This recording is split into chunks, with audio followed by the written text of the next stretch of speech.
सोचकर देखिए, एक ऐसी दुनिया जो अभी अभी बर्फ की चादर से बाहर निकल रही है। आइस एज यानी हिमयुग खत्म हो रहा है और इंसान को एक बिल्कुल नई, अनजान सी दुनिया का सामना करना पड़ रहा है। आज हम लोग इतिहास के उसी अहम मोड़ की कहानी में चलेंगे, मेसोलिथिक युग यानी मध्य पाषाण युग। ये एक ऐसा दौर है जो बड़ी बड़े बदलावों के बीच अक्सर नज़रअंदाज हो जाता है। जरा इमेजिन कीजिए, हजारों साल से जमी बर्फ पिघल रही है, बड़े बड़े ग्लेशियर पीछे हट रहे हैं, समुंदर का लेवल ऊपर उठ रहा है, पूरी दुनिया का नक्शा ही बदल रहा है। और जो विशालकाय मैमथ थे जिनका शिकार हमारे पूर्वज करते थे, वो हमेशा के लिए गायब हो रहे हैं।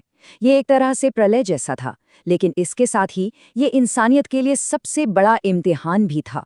यहीं से शुरू हुई एडेप्टेशन, इनोवेशन और सर्वाइवल की एक नई दास्तान। तो आज हम इस सफर में क्या क्या देखेंगे? सबसे पहले एक पुनर्रचित दुनिया यानी अ वर्ल्ड रीमेड। फिर आएगी माइक्रोलिथिक क्रांति। उसके बाद हम कला, अनुष्ठान और समुदाय की बात करेंगे।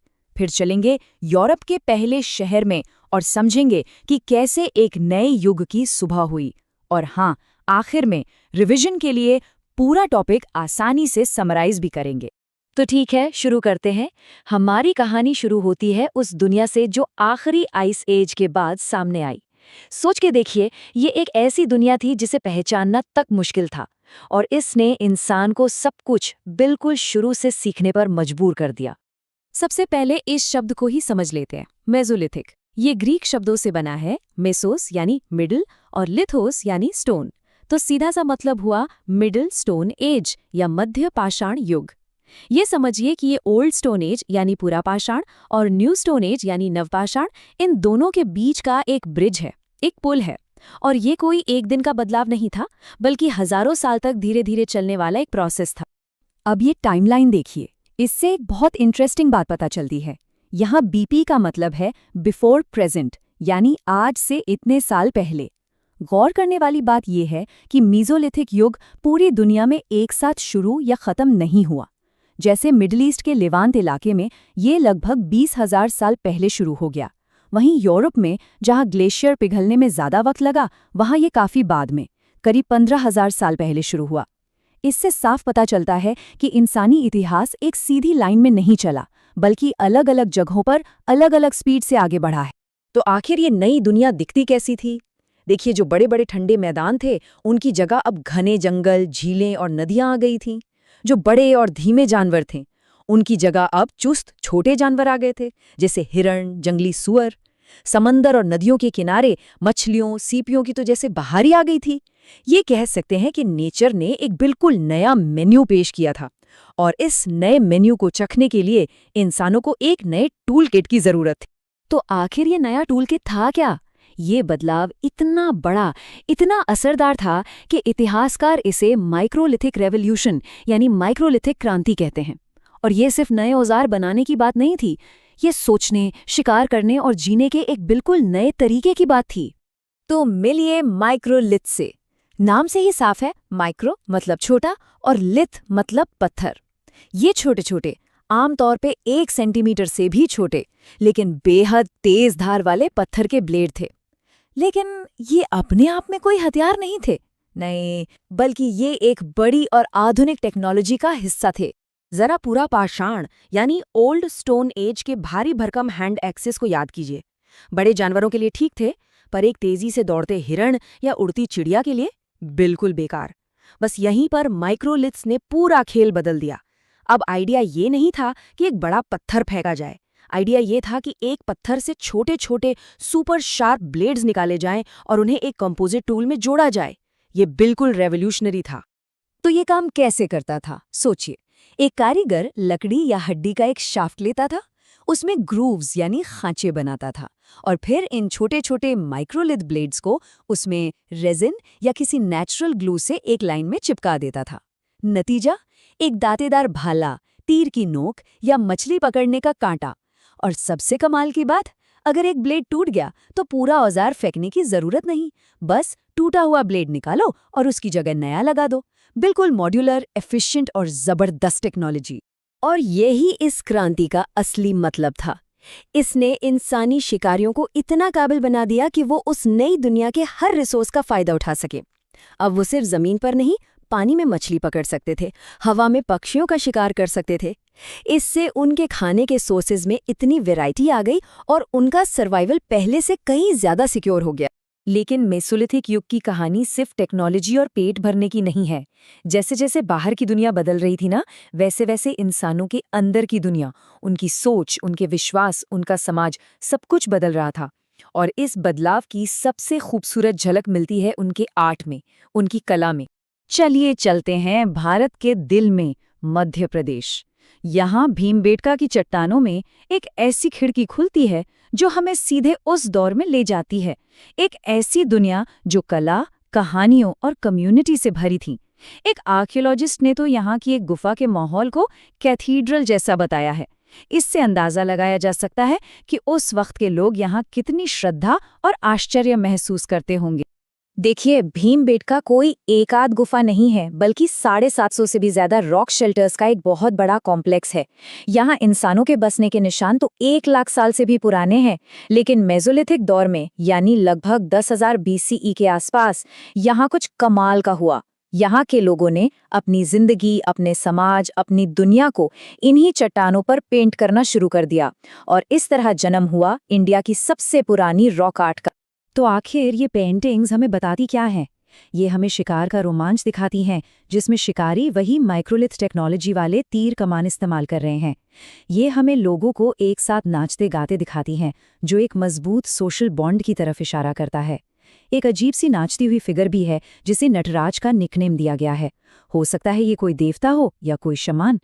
तो ये सिर्फ सर्वाइवल की फाइट नहीं थी, ये एक ऐसी दुनिया थी जिसमें मतलब था, कहानियां थीं और जश्न था।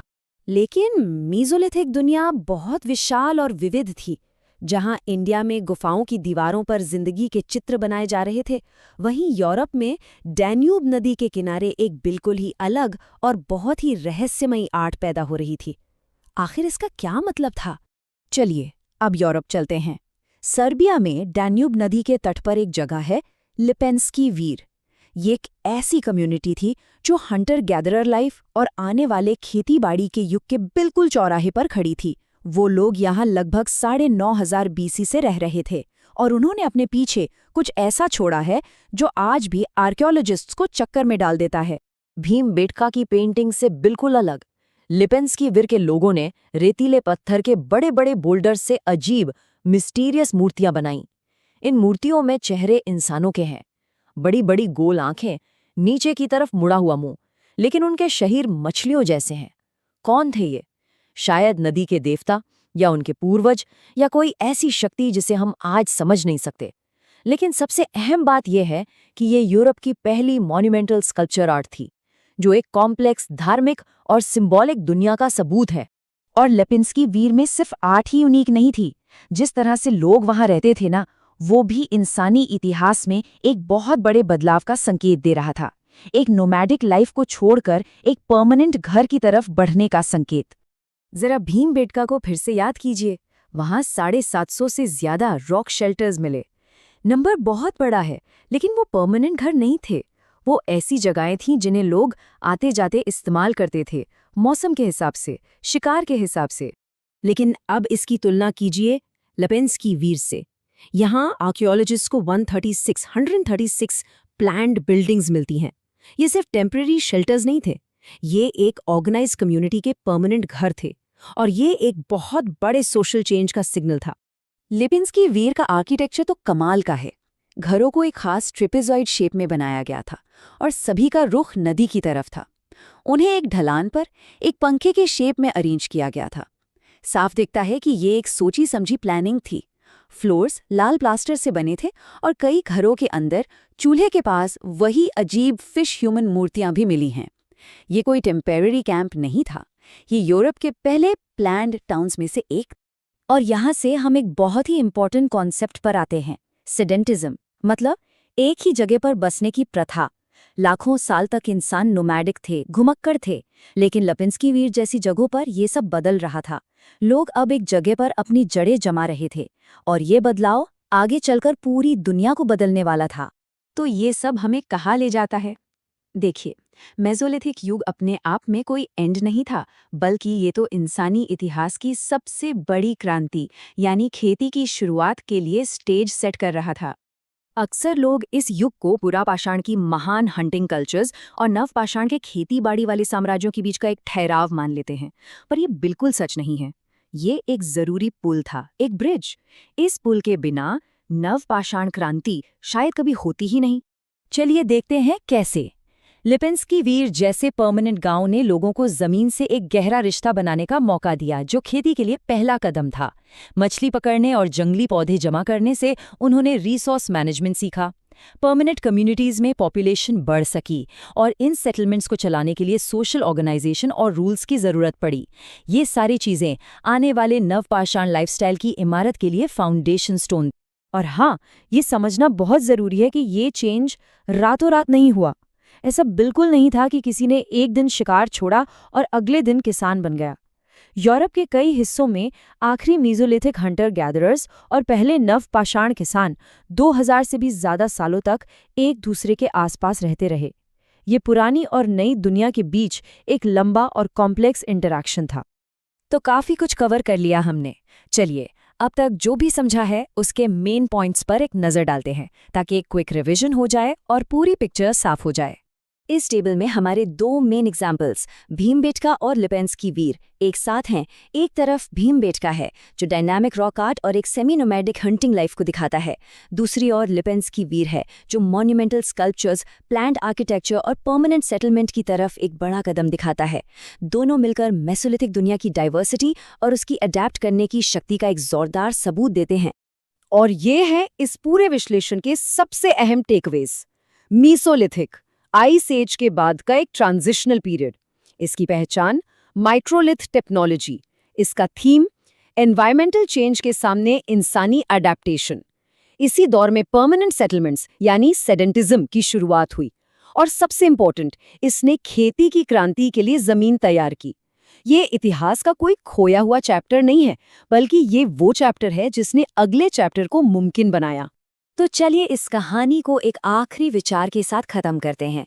मेसोलिथिक लोगों ने एक जबरदस्त क्लाइमेट चेंज का सामना किया और उनका रिस्पॉन्स सिर्फ जिंदा रहना नहीं था, उनका रिस्पॉन्स था इनोवेशन करना, आर्ट बनाना और कम्युनिटी को मजबूत करना। आज हम भी टेक्नोलॉजी और एनवायरनमेंट के तेजी से बदलते दौर से गुजर रहे हैं। तो सवाल ये है कि हमारा रिस्पॉन्स क्या होगा? हम आने वाले कल के लिए कौन सी नींव रख रहे हैं? मेसोलिथिक की कहानी हमें याद दिलाती है कि चैलेंज के टाइम में ही इंसानियत के सबसे बड़े इनोवेशन सामने आते हैं।